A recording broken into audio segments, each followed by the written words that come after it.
midst of everyone's favorite game, underdog hot potato. Kevin Love says he doesn't feel like the Cavs are.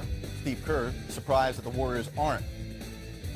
Be careful. You take it, Yeah, Jared. burn yourself. It's things like this that get talked about when you go more than a week without basketball. Welcome to Game Time. Two-time NBA champ Brent Barry, Jared Greenberg. The Cavs have arrived in the Bay Area, so we are getting closer to Game 1 Thursday. At that time, good news for you, Bones, is we understand you'll be fully released from hibernating in the film room.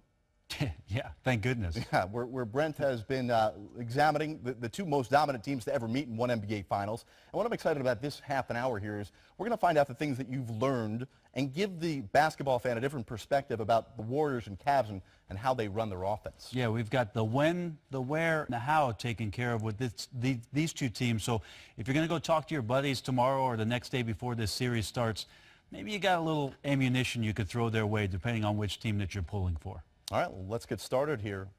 Well, the first thing we'll talk about is exactly when it is that these two teams attack. And it's very, very different between the two of them. You take a look at this.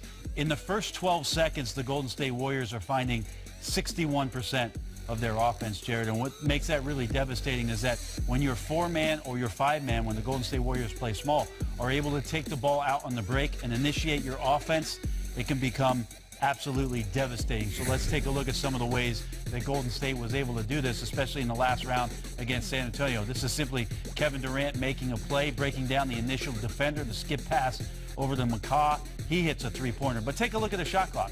20, 19. Kevin Durant into the paint. No way to stop him. Full momentum, gets in there, scores 2 points. Here, Golden State on the break. Up top, Draymond Green on the dunk. Again, 3, 4, 5, 6 seconds, and all of a sudden Golden State is down your throat, not only with getting the ball, Jared, to the middle of the floor, but with all those weapons and all those options out there on the perimeter. That's what makes this team such a devastating transition team. They get about 16 opportunities a game in transition. That was number 2 in the league as far as the ranking per game. But they were number 1 in points per possession in transition. They're just devastating from the perimeter. Obviously, that has a lot to do with their defense, but they get it going even when they don't necessarily get a stop. They can take the ball out of the basket quickly, too. Yeah, and again, that's where the 4 and 5 men are having guys being able to jump the ball in bounds and get it to the first ball handler, which could be Draymond Green. It could be Kevin Durant, not necessarily always waiting for Steph Curry to recover and initiate the offense. So looking at the when, in terms of when these teams are most effective, let's look now at the Cavaliers. Yeah, and for the Cavaliers, it's really different. You can see that in the first 6 seconds of the shot clock, 15% of their field goal attempts happened there, 14% in the last 6 seconds. So what that's telling us is that the Cavs make it very difficult for their opponent to predict when the offense is going to come. Their opponents have to work the entire possession. Most of it comes from isolation plays, and we'll talk more about that later on in the show. Here, LeBron James doing his best Kevin Durant, or was it Durant doing his best LeBron James? Just transition, taking it in and scoring. Now watch this possession, Jared. LeBron got the ball with 21 seconds on the clock. Look at the way that the Cavs know, look, let's get out of the way. Let's create some space. LeBron James is surveying, reading the defense.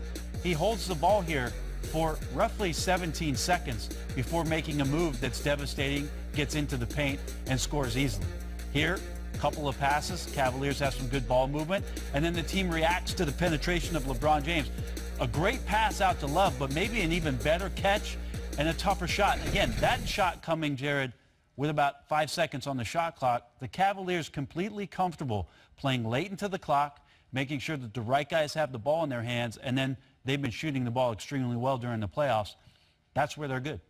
It's kind of a case of the eye test really doesn't match what often is coming out of the Cavs organization. As soon as Ty Lue took the job, one of the first things he talked about was pace of play, and he reiterated it during the playoffs last year and throughout times this year, too. Well, they're a very selective running team. During the regular season, they were 15th in terms of their attempts in transition during a regular season game.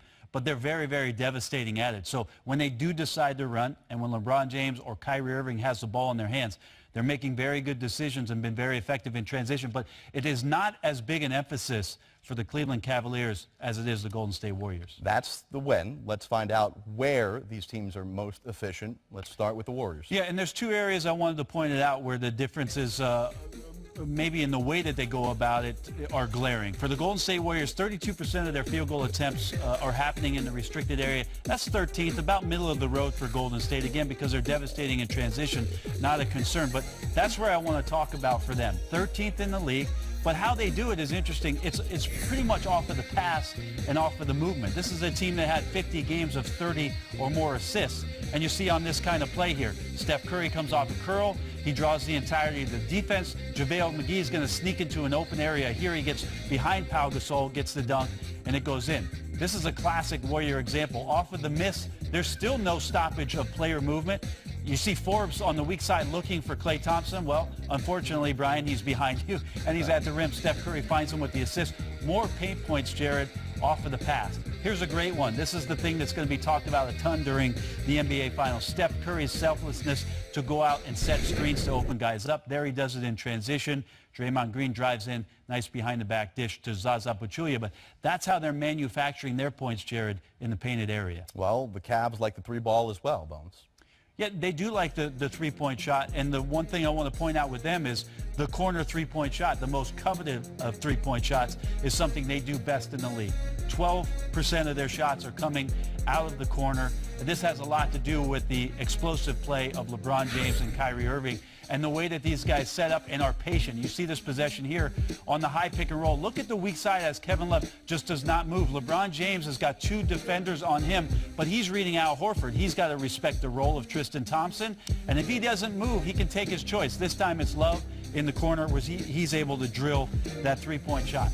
Again, Korver, weak side. Look at LeBron just toying with Olynyk as they get the switch.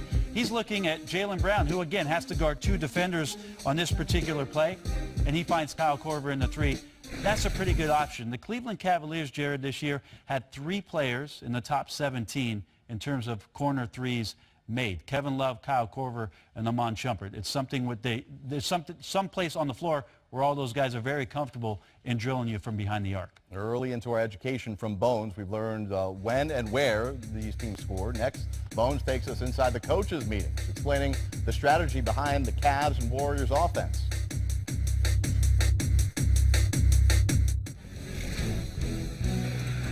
Brent Barrett continues to educate us on the offense we should see in the NBA Finals. We know that both the Warriors and Cavs utilize the three-point shot, but Brent, it's how the Cavs and Warriors ultimately get the shot that they want that comes very differently in their offense. Let's talk about the how here. Each team scores, and the Warriors, how they use ball movement and player movement. Yeah, these strategies, Jared, just could not be more different, and that's what makes this series great. You look at what the Golden State Warriors do in terms of how they get guys open. Ball screens, dead last in ball screens during the regular season.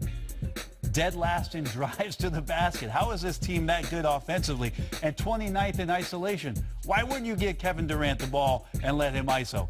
It's not what the Warriors do. You said it, Jared. They move players, they move the ball around, and they attack you early in transition. They make you recover, and then they've got some of the world's greatest shooters. I thought these possessions were great to show you. Klay Thompson started this possession on that far left side of the floor, past Steph Curry, and then makes his way to the right side and end up with an elbow jumper. Now watch Steph. This is like Magellan. He starts on the left side. He throws the pass. He doesn't rest. He comes off 2 screens. He scrambles his way back to the three-point line. Isn't that where the possession started? You know how hard that is to defend, Jared? He gets back out to the three-point line and drills the shot. So this is where the Golden State Warriors are most devastating, when they're allowed player movement and they can get the ball going side to side, which is how you want to break down the defense. Last year in the playoffs, the Cavs did a great job of holding the Warriors in their positions. And I don't mean that in terms of a tactic where it was good positioning, Jared. I'm talking about literally holding the Golden State Warriors. They've got to do a great job in Game 1 of setting the tempo, of breaking away from what the Cavs did to them defensively. And they've also got that Kevin Durant guy, which is another offensive weapon that they didn't see much last year in Cleveland, especially during the finals time. They will see a lot of them this time around. All right, in direct contrast, how the Cavaliers generate their offense. Yeah, the Cavs are remarkable because of 2 guys that play in isolation. Again, we'll look at the ball screens right in the middle of the pack at 56 per game. 27 drives per game is right in the middle of the pack. But it's the isolation game. It's those 17 isolations a game that you're going to find Kyrie Irving and LeBron James just doing tons of damage. We remember this play from the Boston series. LeBron just coming down. Rozier on the mismatch. Sorry to do this to you, Terry. surveying the court. No stopping LeBron James. He starts on the left elbow, finishes with a dunk. Here, just a simple ball screen. Boston really struggled with this. It's not something the Warriors are really concerned about with guys like Draymond Green and Kevin Durant playing the 5 spot. They're not going to get into these mismatches where Kyrie Irving's going to get this room and feel like he can go against any defender that's a big. Draymond Green and Kevin Durant may be a little bit better. This is a great option here. The pick and roll, they're trying to get LeBron James on the switch on Avery Bradley. Nothing is there, and you see Zeller separated from Tristan Thompson. Anytime a big is separated from another big that's setting a screen, it's so hard to recover. Kyrie recognizes that. He's in isolation. He gets around the corner. He turns the corner. He gets in there and gets it done. Now, I will give you some numbers this year that I thought were flat out fascinating. There were 6 players that had 350 or more isolations during the regular season. Kyrie Irving was number 1 in points per possession in ISOs and was number 1 in adjusted field goal percentage this year. That accounts for 3-point shots. LeBron James was 4th in points per possession in those isolations, number 2 in adjusted field goal percentage. You're talking about the 2 most devastating effective field goal percentage players in isolation in Kyrie Irving and LeBron James. This is the riddle that the Golden State Warriors are going to have to solve in the finals. All right, both these teams very dominant offensive players. It seems as if you're saying, though, that maybe the Warriors have a few more options if things aren't going well. We'll talk more about this. Yeah, try not to get it so close. Make sure you're up by 10. That helps. Well, there was only one game decided by single digits in the finals. And which one was that, Jerry? Game 7.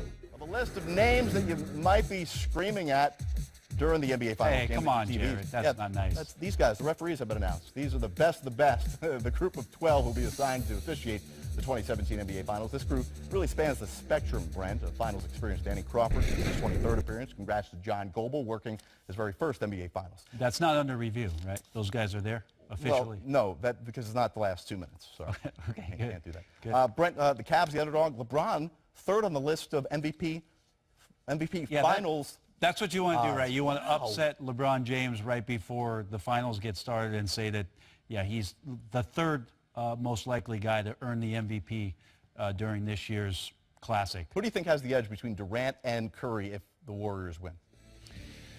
Oh, boy. I'll take either one, but I think Kevin Durant may show it up. I mean, this might be the culmination of that decision last summer. We'll see. Good stuff. An education from Brent Barry in this edition of Game Time. We're live from Oracle at 3 Eastern on Wednesday.